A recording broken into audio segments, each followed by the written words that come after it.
I never dreamed that one day that would be the case. But that's a long story. It could go on for a long time if I try to catch up on all of those people. But I feel very, very, very fortunate for having that in my life. Huh. Now, you started in the 1970s doing covers of well-known songs that were around during that period. But in total, how long have you been in the music business? Because I'm assuming there's a period between the 70s and the 90s where you were probably gigging with a bunch of friends or a bunch of cohorts in arms. Yeah, so in the 80s, basically, it could be a really long story. In the early 80s, I actually played with a cover band, and it was very popular in those days to have, just playing the hits that were on the radio, and you could get work doing it. And I sometimes the music was okay, and sometimes it was not great. When we started that, it was the era of the Commodores, LTD. James Brown was making funk albums, and there were bands playing funk music in the clubs, and so we started a funk band. And in time, the funk kind of started to fade out and become disco, and that's when I got out. But anyway, years later, I found a blues bar in my town in San Jose, California, and I started going there just to see shows, Sunday afternoon jam sessions, and then I started to be the host of the Sunday afternoon jam sessions with a group of guys, and that eventually got me a gig with a couple of bands, local bands, and that was about the time I saw my friend Chris Kane make a record. And I said, wow, Chris got a record out. That's awesome. Wow. From my kid from my hometown, going out making blues records and off doing festivals in Europe and things like that. And that's when the idea came to me that maybe if I worked hard, I would have a chance to do something like that. And I started to think that way, and I moved to, from San Jose, I moved to San Francisco, where there's a little more of a blues scene there. There was a blues club scene there. You could work every night in a club. Okay. And so, doing that, I was offered a gig with a band called the Dynatones they were going on the road. They said, our first stop's going to be Chicago. I said, I'm going. I'll stop whatever I'm doing. I'm joining this band. And went on the road with them for a couple of years. That's where I met Randy, our bass player. And after a couple of years of that, I started the Tommy Castro band. Oh, nice. Now, I understand that the Tommy Castro band became smaller throughout the years to become the Painkillers, I thought at one point. So Tommy Castro and the Painkillers, I should say. Yeah. Well, for a long time, we had a horn section in the band. And it was just the kind of records I was making at the time. Okay. And I don't want to continue to do the same thing over and over again. So I try to make each record different than the last one. And I started I've done everything I can do with this sound of the band, R&B sound with the horns. I wanted to lean into my guitar a little harder. And so we dropped the horn section. Sad to see my friends, go, but they, we had a good long run together. We played a lot of shows. We made a lot of records. We had a really good time. We left on good terms, of course. And then the Painkillers was a little bit edgier version of my group, a little bit more guitar driven. Okay. And yeah, so, but by then I had already made 8 or 10 albums. Okay. So right now you're touring for the newest album called Closest to the Bone. Yeah. And who are you touring with? Is it just you and some chosen people, or is it that the actual Painkillers that are coming around? Because I understand that there were some changes with the other people that you had at one point. Some people coming in to replace others that had to go or moved away. Always the case. It's a blues band. I mean, this is hard work. We're on the road constantly. People tend to stay with me for a good length of time. Like the drummer who just left, Bowen Brown, he was with me for 10, 12 years. Okay. Maybe. And before that, Keith Crossan was with me on the saxophone. He was with me for 20 years. And Randy's been with me for over 30 years, my bass player. Wow.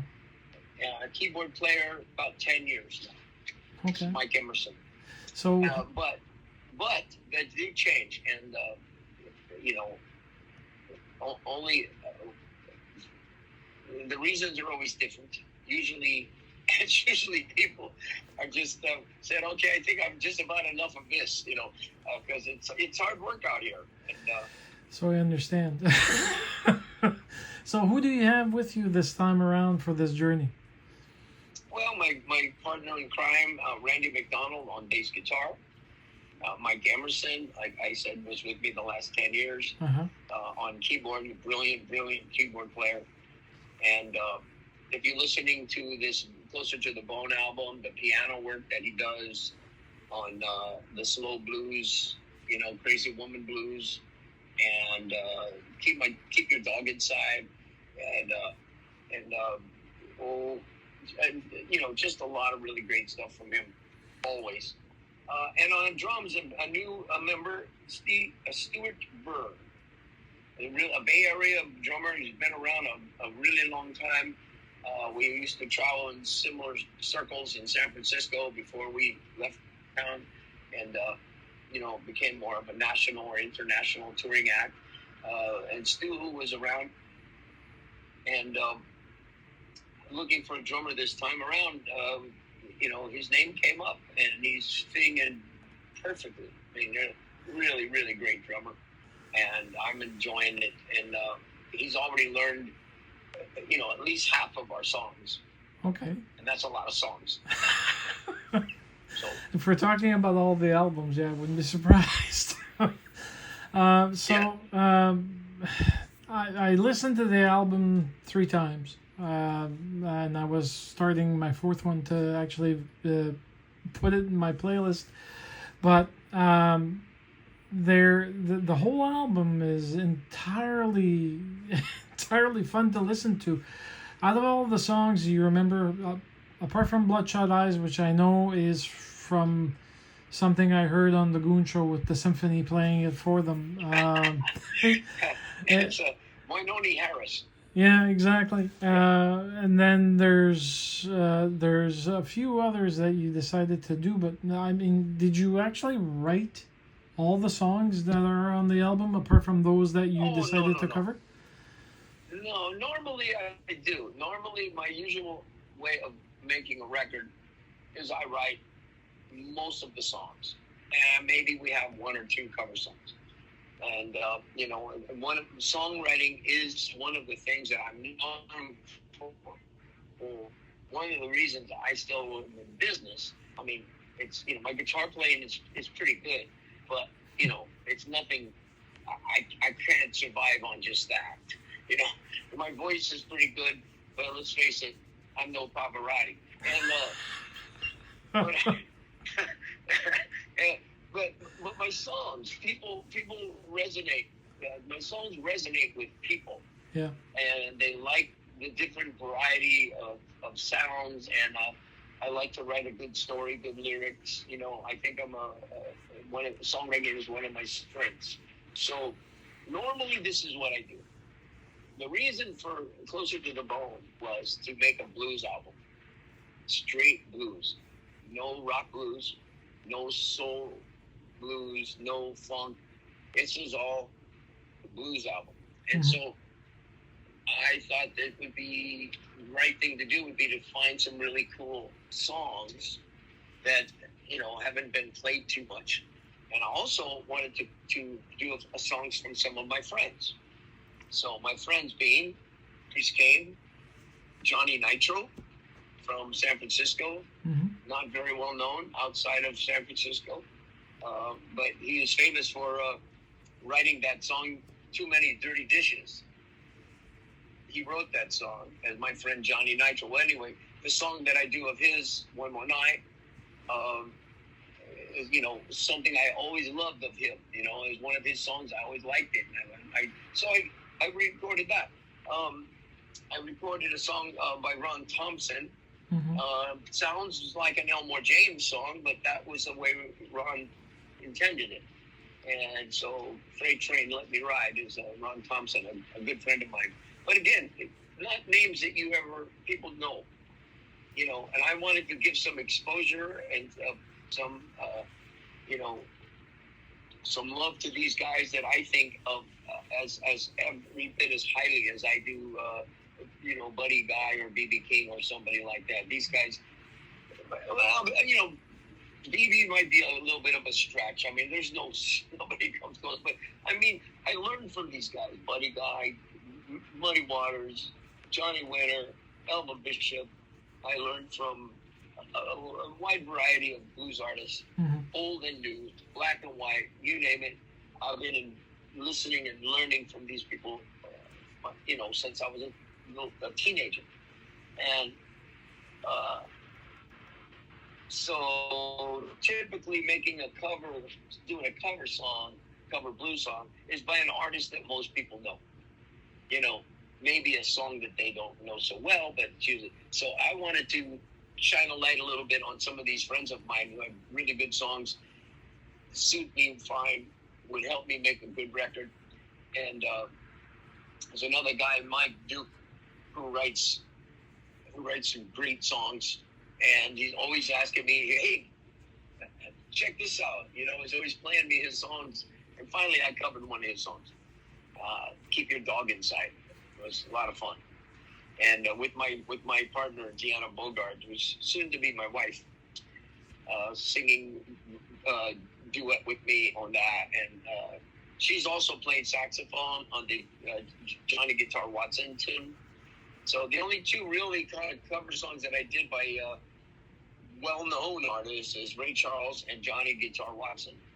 I did and even those songs are kind of very obscure. So that was the plan. Okay. That was my plan, to make a blues record, bring in those other things that I wanted to do, you know, cover some of my friends, some obscure other blues, and then I wrote 3 songs, Crazy Woman Blues, which is really like a tribute to Buddy Guy. Okay. Right? If you listen to that, you listen to old Buddy Guy songs from, you know, the early days, the 60s. And that's a big influence on me. And so I when I play a blues, that's how I play. It's similar to Buddy Guy's approach, you know. Okay. Back then, anyway. We all change over the years. So I wrote this song called Can't Catch a Break with Kid Anderson. I wrote a song called It Ain't Worth the Heartache, featuring Billy Branch on harmonica. And and my bass player, Randy McDonald, for 30 years, actually got to sing a song on this record. He never sang on a record before of ours, and the song was so good, I pushed Alligator Records to let him do it, and it's another original. So there's 4 original songs, and the rest are covers. Well, that's not to say that it's a very small album. It's actually quite big. Are you planning on releasing it in vinyl, or is it just CD or streaming? Oh yeah, the vinyl's out. The vinyl's out. It's not just any vinyl. It's 180 grams, high quality, colored, what they call translucent. Okay. So it's a blue, clear blue album. It's beautiful, and it sounds great on the vinyl. This is the time that I really wish that I had we have CDs. CD player, not a CD player, but an actual record player. I don't. I haven't touched one in, I'd say, 40 years. Well, you better get on it, man. You're behind the curve. I am. So I see my Vinyl's stepson. the coolest thing. It is so cool to take a record out and put it on there. How old are you, if you don't mind I ask? 50, and I'm turning 51 this Yeah, year. you're 50. Right. So you remember when there was only records, right? That's all there was. Eight track tapes, records, and then it became tapes, just cassette cassettes. Vinyl. And, so then when you play vinyl now, Mm-hmm. it does something to your ear. And it goes from your ear to your heart. You just get a warm feeling from listening to that vinyl, that needle on the turntable. It reminds you of when you were young and when that's all there was to listen to. True. My biggest memory about that, unfortunately, was the Dukes of Hazzard 6 to 8-inch record, and one of those kiddie record players that you just put it in, close the lid, and then press play, and it would actually play. And we played it over and over again. But sadly, most of the records that I had in my household and in my family, they were all French, because I'm from northern New Brunswick, which, if you look at the map of Maine, we're to the east of Maine, and then there's Quebec. But we're right in the middle of three. So the influences were mostly French because we're closer to Quebec. But I preferred to actually go towards the United States aspect because it was something that gave me a chance to learn about English and learn about new music and a whole bunch. But we didn't have any of those records, unfortunately. But it's been 30 years that I've been exploring and delving into blues and doing interviews with very great people that have marked and stamped their name on the history of what we call blues nowadays. You're one of them. Well, we've been lucky enough to come to Canada to play many times. We played in Mount Tremblant. Oh, yeah. Maybe 3 or 4 times. And we played in Quebec. I can't remember, once or twice maybe. We played Montreal Jazz Fest once. Of course, Edmonton and other parts of the country like that. There was a good festival in Edmonton. We played a few times. And we've also done a tour, And what I found out about Canada is there's a long distance between towns. Sadly, we're like, the next stop is, how far is it? It's going to take all day to get there. Okay. Yeah, but the a lot of bands. Let's see. For the last 3 years, I've been interviewing bands that. Through this medium, because there's no way for me to get to them. You're always on the road. You're always going somewhere else, and I'm not financially sound in the aspect of traveling long distances. But it's okay. We'll come to you eventually, sooner or later. Well, we can only hope. Are you near New Brunswick? Is it near Quebec? It's near, it's south of Quebec, east of Maine. Toronto, east of Maine. Okay, yeah. So you're in San Francisco, it's a good few days of driving before you get to the border and then cross in. But gotcha. a lot of artists, I know Canadian artists that do the blues, they tend to start at the north of New Brunswick if they're doing a tour, and then they stop at a few cities in Fredericton, maybe Moncton. I know Nova Scotia, it's normally Halifax, Dartmouth, and there's a whole slew of them. There used to be festival after festival. Now it's, I wouldn't say dead, it's just that they had to shut down for a period during COVID, re-establish and revisit building them up again, and then a lot of the festivals, instead of going a full week, decided to shorten it to 3 days in most cases. 3 days is pretty common for festivals in the States anyway.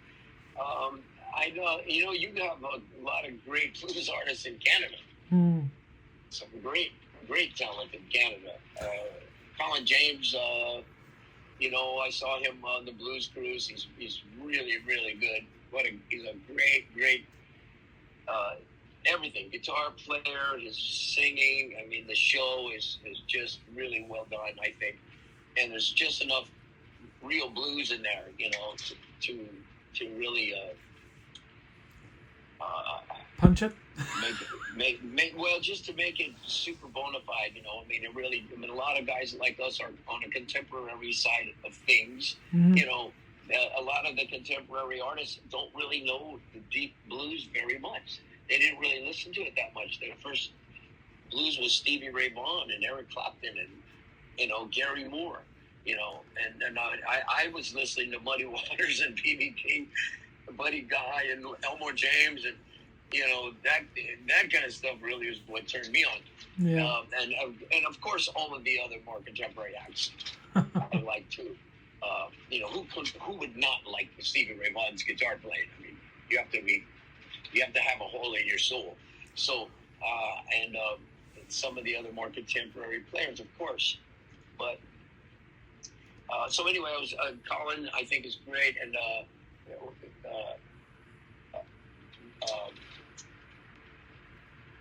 let's see. There's a few. Tyler Watson. What am I trying to say? What's her first name? Dawn Tyler Watson. Dawn Tyler Watson. Amazing. I love her. She does something different. Her voice is fantastic, and she's just, got this great this presence and personality comes across. She's a wonderful person. Yeah, we got to hang out a few times. She's she's friends with my wife, to be Deanna. And they did a duet on the Blues Cruise one night. They didn't even know the song. They both just jammed on it, Oh, nice. And it was almost, it brought you to tears. So, what's my man Steve from Monkey Junk? Steve Mariner. Yeah, Steve Mariner. Great musicians. I love the Canadian musicians. Yeah, he's and by the way, sorry about our crazy. Can I say shit on your program? You can if you want to. The batshit crazy stuff going on in America right now. Most of us are not going for it. I don't know how it happened. It happened, but I don't think it's going to last very long. I think the people are rising up against it, and that's all I have to say about it. I apologize. No, to our friends up north, you guys are such fantastic allies, and it's a great country. And people like me are always pointing to Canada, going, you notice they're hardly ever involved in any conflicts, and everybody's got health care.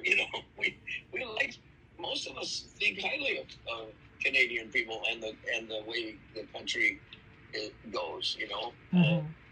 And of course, I love my country as well, but I think we've got something happen. Something went really wrong, and it just has to do with greed, basically. Yeah.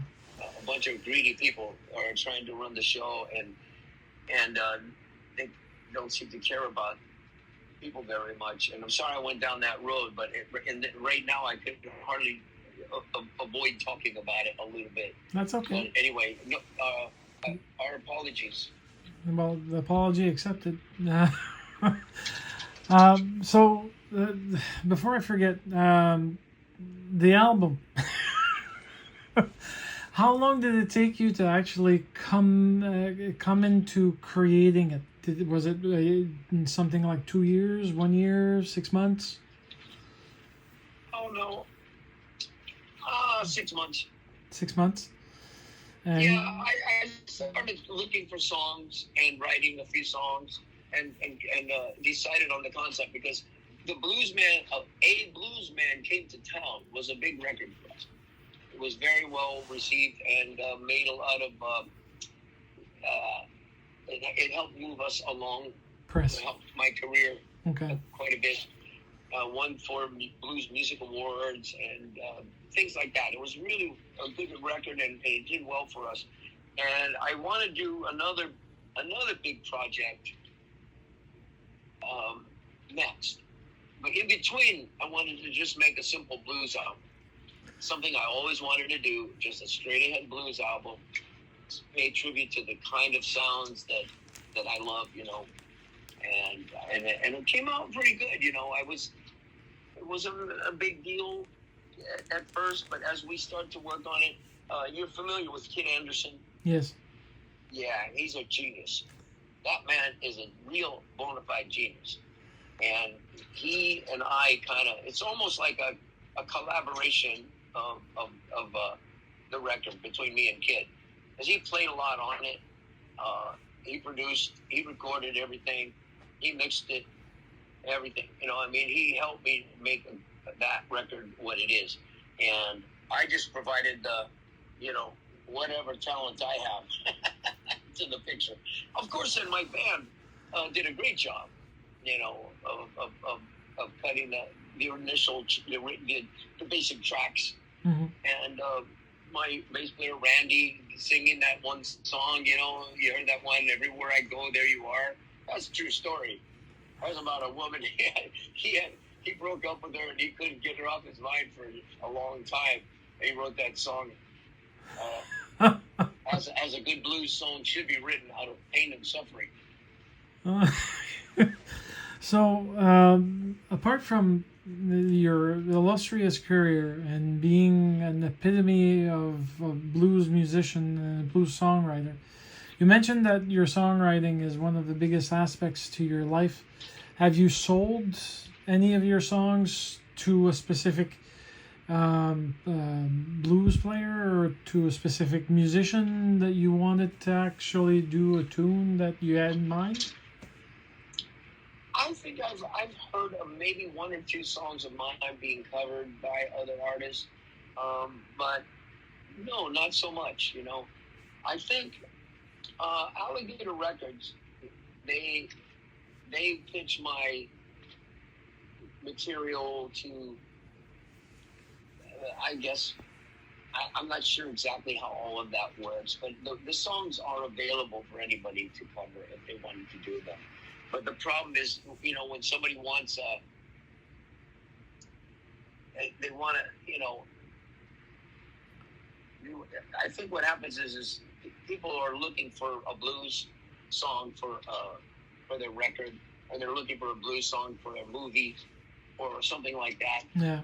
The first thing they don't think of is a white guy from California. They're looking for something more authentic, and I understand that. So Alligator gets a lot of songs, covered and used in films and things like that, but it's almost always, a more authentic African American artist. Yeah. And so that's just the nature of the business in some ways. But between you and me, I think I have songs some really good songs that could have been, might be, actually, recently one of my songs, I never recorded it myself. It was covered by Sean Murphy. Okay. It's called. I wrote it with a man named Jeff Harris, who writes a lot of stuff for Kevmo, and he's working with Coco Montoya right now. And so Jeff and I wrote a song called "If I Knew Then What I Know Now," and it's a really good song. It was emotionally a little bit too real for me. Okay. I didn't want to do it myself. Okay. It was a little too revealing. And so, but for someone, I always thought somebody else would do a good job of it. And luckily, Sean Murphy picked it up. And Guitar Shorty did a song that I wrote with Tom Hambridge one time. But again, it's a song that I didn't record. Okay. So, but it doesn't happen often. Most of your songs that you actually... No, I don't know why that is, because, you can tell me, some pretty good songs. And I don't know why they don't get covered. But you know, I can't get it.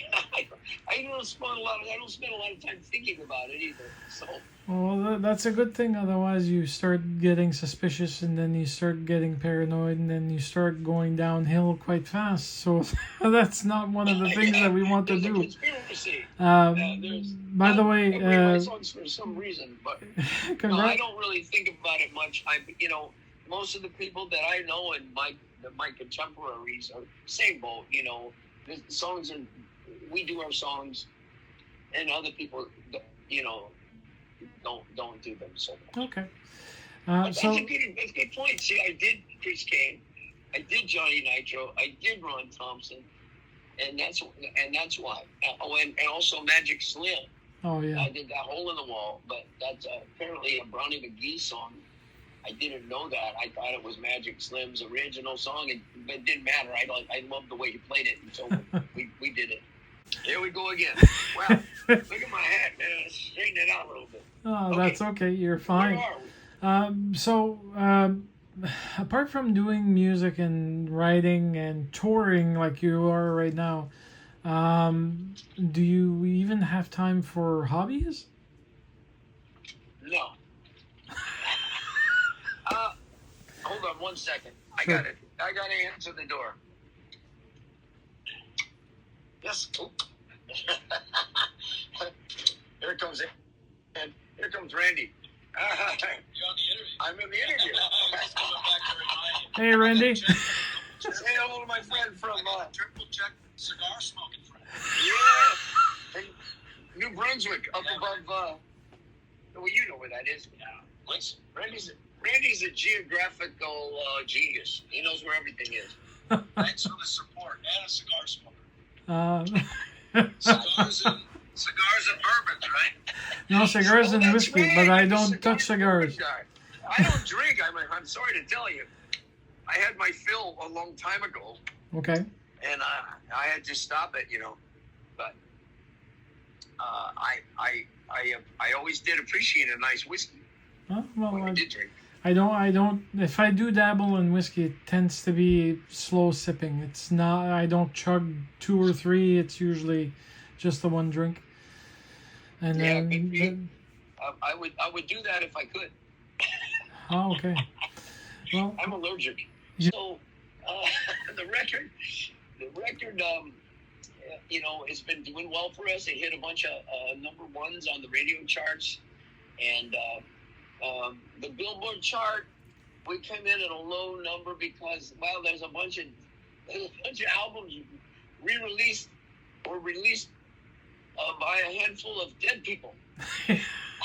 the estates thereof, anyways. Dead people who I really like, but their records, I think there's a Stevie Ray Vaughan album and an Etta James album and things like that, and a couple of other.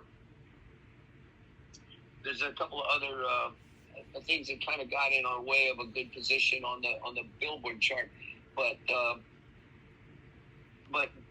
radio charts and the reviews have been really, really strong and really good, and really, to be honest with you, more than I expected, because when I was putting this all together, I had a little bit of a worry. I was worried a little bit that people were going to think I was lazy because I didn't write all the songs. Okay. And I thought, because it was my idea to do it this way, but they should know that every other record I ever made, I wrote all the songs, just about. So the next one will be like that as well. So I took a certain kind of record I wanted to make, but I thought maybe people are going to think I was just I was too lazy to write songs. And I was worried about getting criticized for that, for doing all these cover tunes. But I think everybody understands the concept and understands what we were trying to do. And with Kids Help and my band and a few other special guests, I got Chris Kane playing piano on there. Wow. Chris Kane plays piano like Ray Charles. So I asked him to play on the Ray Charles song. We have Rick Estrin on the harmonica, Billy Branch on harmonica, Jimmy Pugh, the great keyboard player who worked with Robert Cray for many years. Mm-hmm. He has Little Village Music, nonprofit record label, who's been just doing great work for, man, the last 10 years, really, just putting out wonderful records by all kinds of artists who may not otherwise have a chance. So Jimmy played keyboard on there. We had some horns on there. Deanna, my girl Deanna, played saxophone and sang. And seems to me there's some other guests on there I'm not thinking of right now. Well, before I forget, I wanted to say it as soon as you mentioned it. Congratulations on your engagement to Deanna. The lovely and talented Deanna Bogart. Folks, if you don't know who she is, look her up on the internet and just catch a video of her playing piano. It's amazing. Actually, when was it that I actually listened to her? She released an album, and one of them was UFO Blues, but it was it was a stomping tune on piano, which I can't remember. Stomping Ground. Yeah. So it's it's small world, small world. So now that you're doing this, and then you're going to your next venue, and you're going to your next venue, and whatnot. Typically, for you as a touring musician, what's the resting period before you go on tours usually? Rest period? Yeah, in the sense that you're not touring. Oh my God.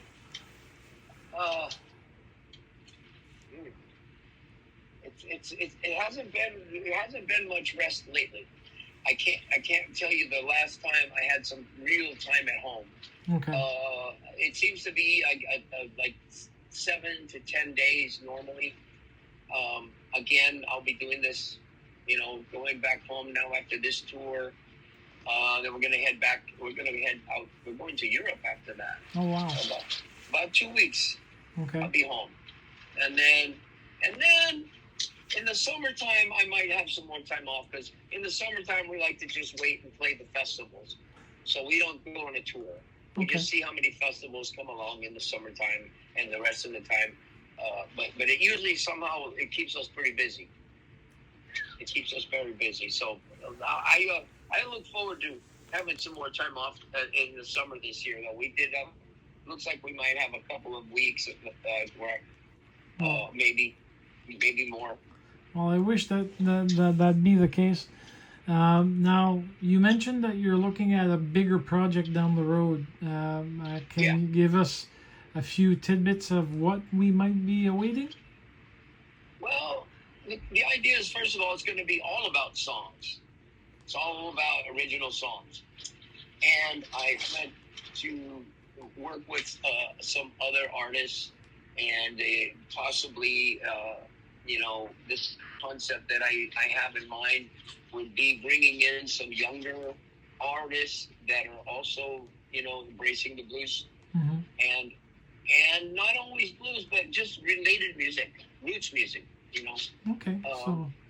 It might be a more like Americana artist, or there might be a rhythm and blues artist.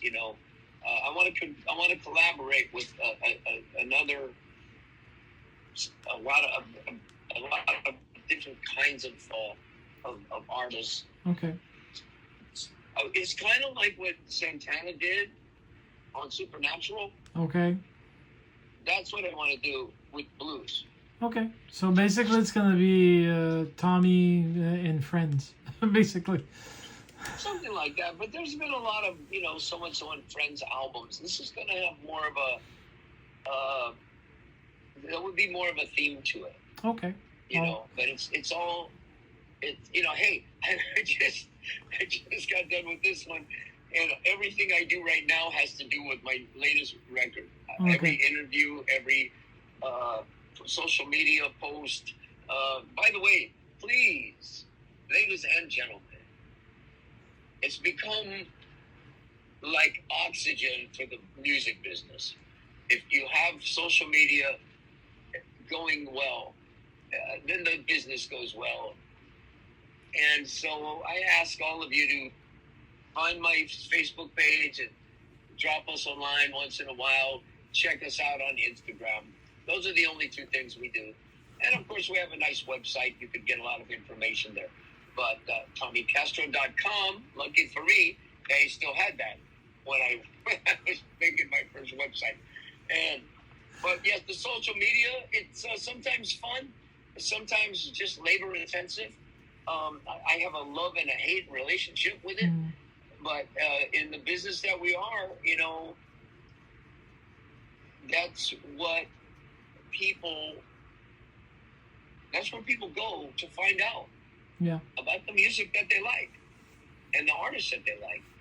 And so, if you listen to us on Spotify, that's a good thing. If you have a playlist of ours on Spotify, or you add one of our songs to your playlist, all of those things help us tremendously. But mostly, engaging with us on social media. Hey, tell us how you're doing. Send us a picture of your dog or your cat doing something funny. How's the grandchildren? Growing up and doing wonderful things. People like to share their life experience with us, and that's great, because we like to get to know our audience. And I know so many of them. I know so many of these people for 30 years. I know people personally because of our relationship as artist, audience, and then we've crossed over into becoming really good friends a lot of the time. Well, that's good.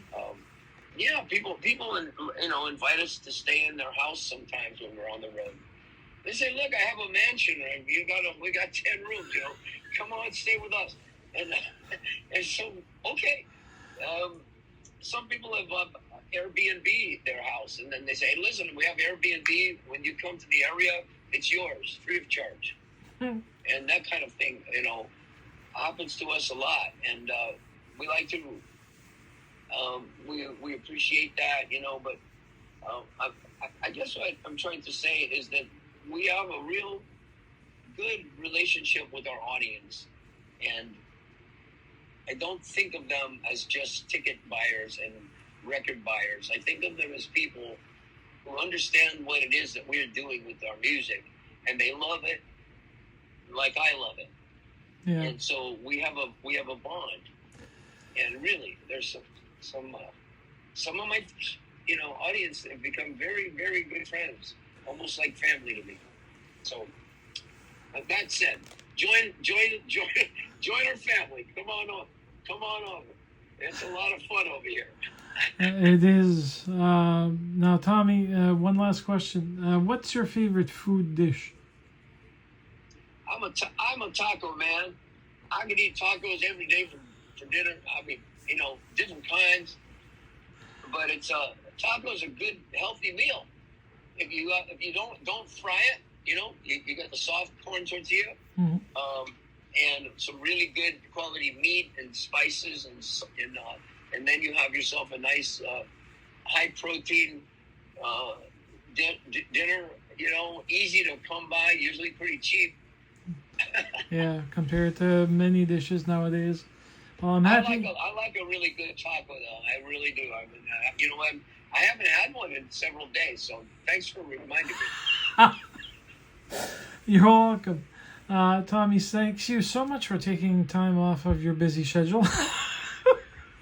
Hey, man, this is great. I'm glad we had good cell service or mobile service while we were talking, because sometimes we're traveling down the highway like this. I mean, we're, I'm in the back of the bus.